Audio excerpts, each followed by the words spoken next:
The hearing room was alive with tension, the kind of electric atmosphere that comes when two strong personalities are about to collide. Reporters leaned forward in their seats, pens ready, cameras flashing. Jasmine Crockett sat with her trademark confidence, her shoulders squared, lips pressed into a knowing smile. Across the room, Senator John Kennedy adjusted his glasses, his calm demeanor betraying nothing of the storm he was about to unleash. The exchange began with light jabs, the kind of verbal sparring that had become familiar in congressional hearings. Jasmine, quick with her wit, leaned into her sharp words. When Kennedy made a pointed remark about one of her proposals, she chuckled audibly, the sound echoing across the chamber. Her laugh wasn't cruel, but it carried an edge, the kind that suggested she had already written off his line of questioning. The cameras zoomed in, capturing the moment for the world to see. Kennedy, however, didn't flinch. He leaned back,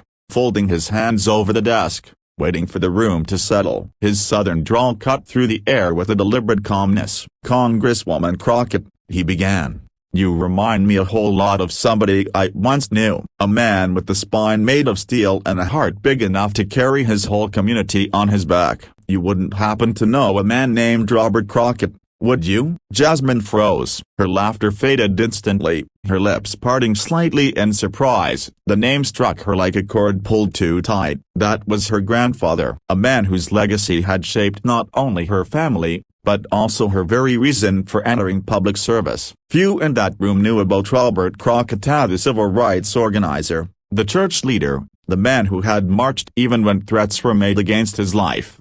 "Yes," Jasmine replied softly, her voice stripped of its earlier edge. "That was my grandfather." Kennedy nodded, his gaze steady but respectful. "I figured as much. I knew him when I was younger." He spoke at a community gathering back in Louisiana, long before either of us ever thought about politics. "I never forgot him." He talked about dignity, responsibility, and the courage to listen, not just to those who agree with you, but to those who challenge you. He paused, letting the weight of the words hang in the air. That man didn't laugh people off. He looked them in the eye, and he heard them. The room went silent. Reporters who had been scribbling notes stopped mid-sentence. Jasmine blinked, her throat tightening as memories of her grandfather flooded in. She remembered his booming laugh, his strong hands, the way he told her as a little girl that leadership was about carrying burdens, not tossing them aside.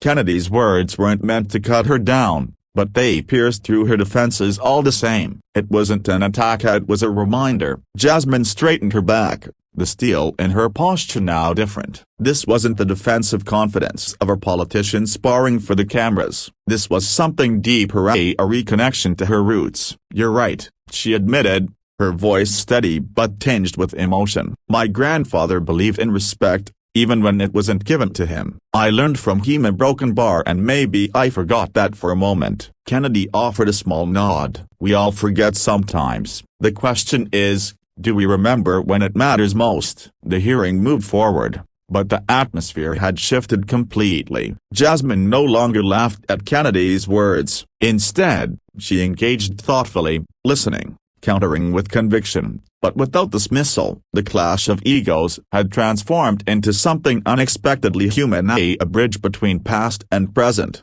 between legacy and responsibility.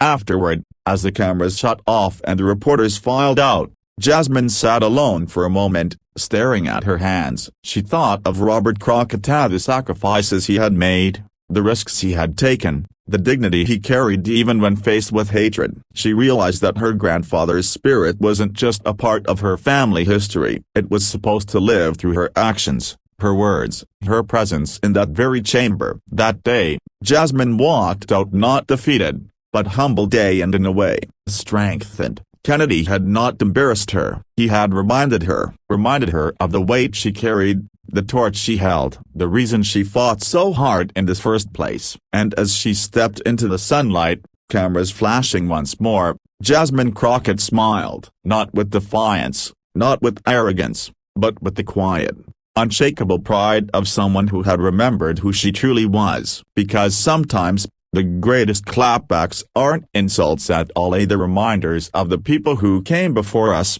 and the responsibility we carry to honor them.